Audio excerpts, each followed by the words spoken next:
Hi, welcome to the Reddit room. Please have a seat.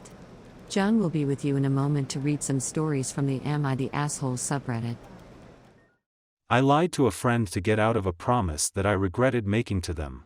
There's some backstory to get the full picture, so if you're willing, read along. TLDR, I told a friend they could move in with me and then reneged by lying about why they couldn't. So I recently moved to a new city and a few of my other friends moved to during the pandemic. One of my friends who moved to this city, we'll call them Mary, had a 2BD/2BA and was only using one of them. Mary invited me to live with them with the understanding that they would be moving out the top of 2022, next month, and I would be responsible to pay the rest of the lease alone. I agreed to those terms and moved in. Everything with Mary and I has been fine, minus the occasional minor roommate annoyances, and as discussed Mary is moving next month, at which point I will be responsible for all of the bills, and I'll also have the space to myself. I was having a discussion with another friend, we'll call them Emily, who lives in the city I left and is interested moving to the city I'm in. Emily is an artist and is focused on maximizing their career in that realm. Emily and I became friends because that was a shared interest of ours, and at one point I myself had a pretty successful career as an artist, but grew out of it. Emily, however, is striving towards their peak and has been gaining traction gradually, and I'm happy for them, but over time Emily and I have lost the closeness we once had. When I moved in with Mary, I discussed with Emily the agreement that Mary and I had and expressed to Emily that Emily could take Mary's room once they moved.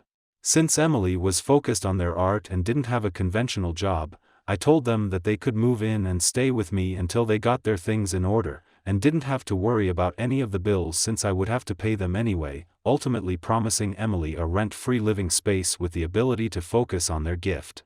I made this promise back in September.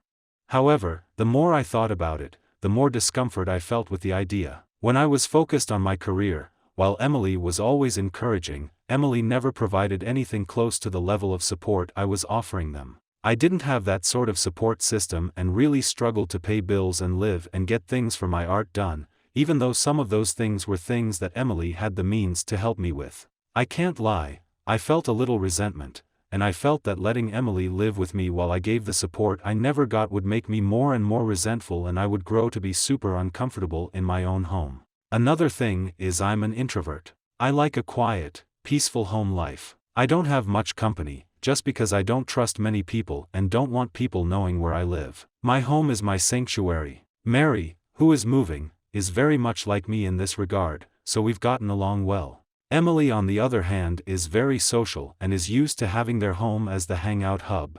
They're an extrovert, so they make friends easily, and before I know it there will be random people in and out of the place I once called home on my dime. Because I'm such an agreeable person and I like to treat people the way I'd want to be treated, I wouldn't want Emily to be uncomfortable in a space they were living in, especially when I volunteered the space to them. So ultimately, I would make myself feel small in a space that I was paying for to make Emily feel comfortable. I know myself. So instead of telling Emily these things, I lied and said Mary didn't get approved for their place and that I didn't know when or if Mary was leaving. I lied and said Mary didn't get approved for their place and that I didn't know when or if Mary was leaving. Emily was planning on moving in next month, but nothing was super concrete. Plus Emily hasn't communicated anything about how they were handling their current apartment. I believe their lease is up at the end of the month. Part of me feels bad for lying to Emily and maybe for putting a wrench in their plans, but another part of me feels relieved that I'll get to curate the space to my liking and I won't have to compromise on how I choose to live for anyone else's comfort. And the biggest part of me feels relieved that I won't shatter a friendship as a result of pent-up resentment. I hit an old woman with my bicycle and left her behind. I'm feeling really guilty, so I decided to confess here. Left my house, about to go to work. I had 10 minutes, so I had to be quick. Jumped on my bicycle, hit the road. My workplace is downhill from where I work, and the hill becomes rather steep at one spot. Once I arrive at the steep part, I don't push my brakes, but keep going. I'm driving on the walkway with a car on my left going as fast as I am. Further down the hill I see a person, who looks like a lady, heading in the same direction as I am. I decide to stay on the left side of the walkway and just go straight past her. I'm still going full speed, which would probably kill a person if I hit them directly. The lady suddenly takes a big step left. into my planned route. I am now 5 meters, 16 feet, directly behind her going full speed. I absolutely panic. I steer the best I can to the right side of her. I swoosh past her, but my left side handlebar catches her arm. Not powerful enough for her to fall over, but definitely powerful enough to leave a big bruise.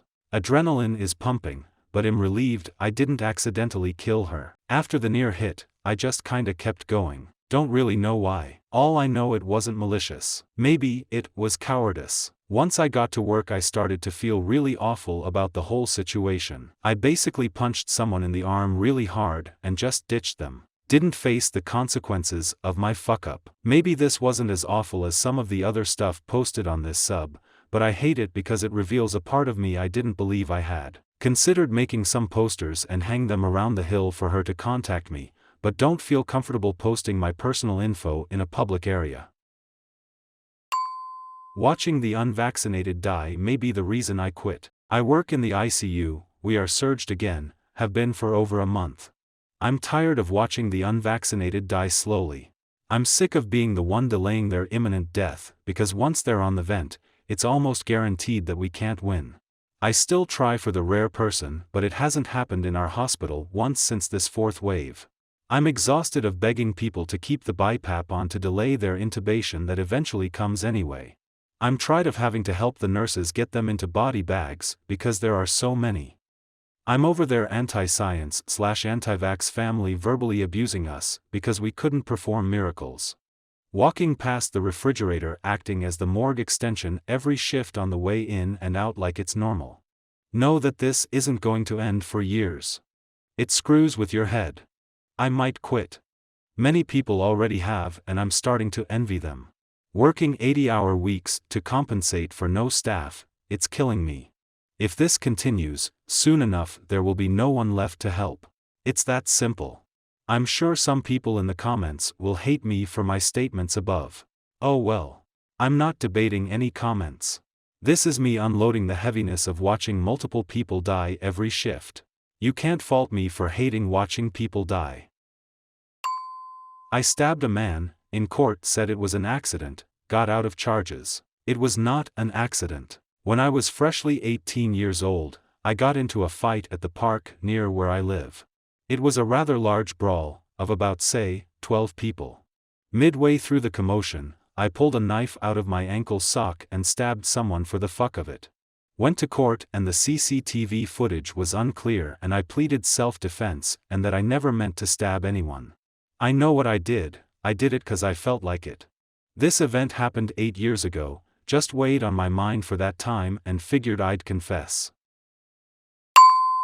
Someone dropped $200 on the ground at my job and I pocketed it after they left. This happened a while ago, and while this isn't justification for it, just a reason for it at the time, I was in a really rough spot. I'm also a college student, and in a financially abusive household, so my savings have been depleting significantly. Things repeatedly kept going wrong for me and my mental health, while not much better now, was starting to teeter towards suicidal ideation. I was just hoping for something to finally look up for me, as everything at that time that could have gone wrong was going wrong. It even came to a point where I was scared of being kicked out of my house over small things like forgetting to put my car in gear when I got home. Anyways, later on at night one day at work, I was on the SEO register monitoring the terminals. It was pretty busy, so there was a lot of foot traffic. However, once things started to slow down, I noticed something on the floor. It was a huge wad of cash. For how long it was sitting there is debatable, but I originally put it up next to my register just in case anyone came back for it.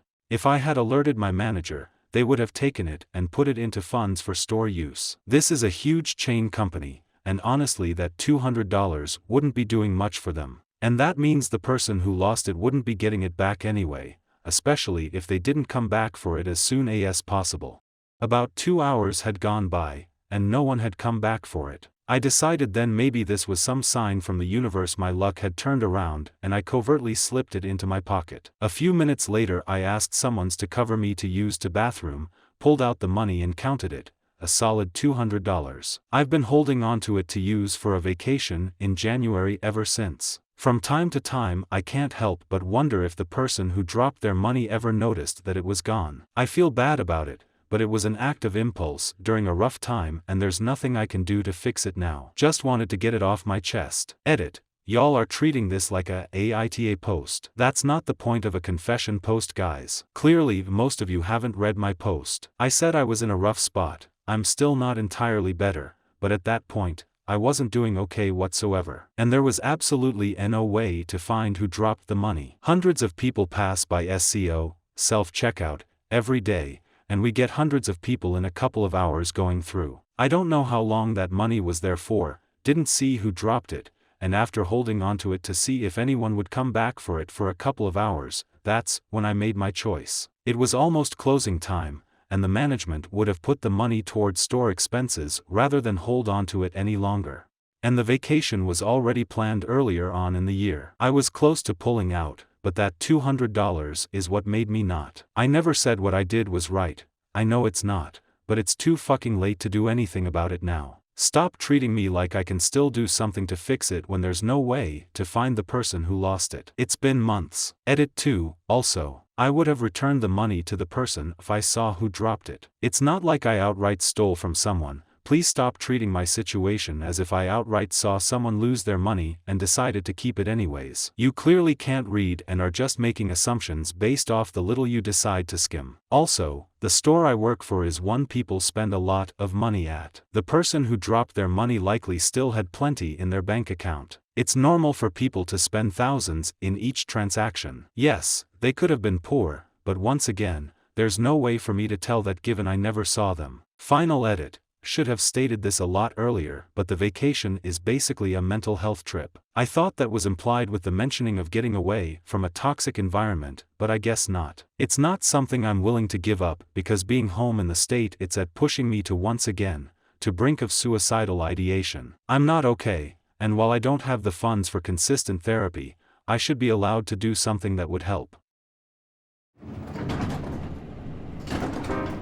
You're not done listening to the Reddit Room? Click here for the next video. And subscribe for more content.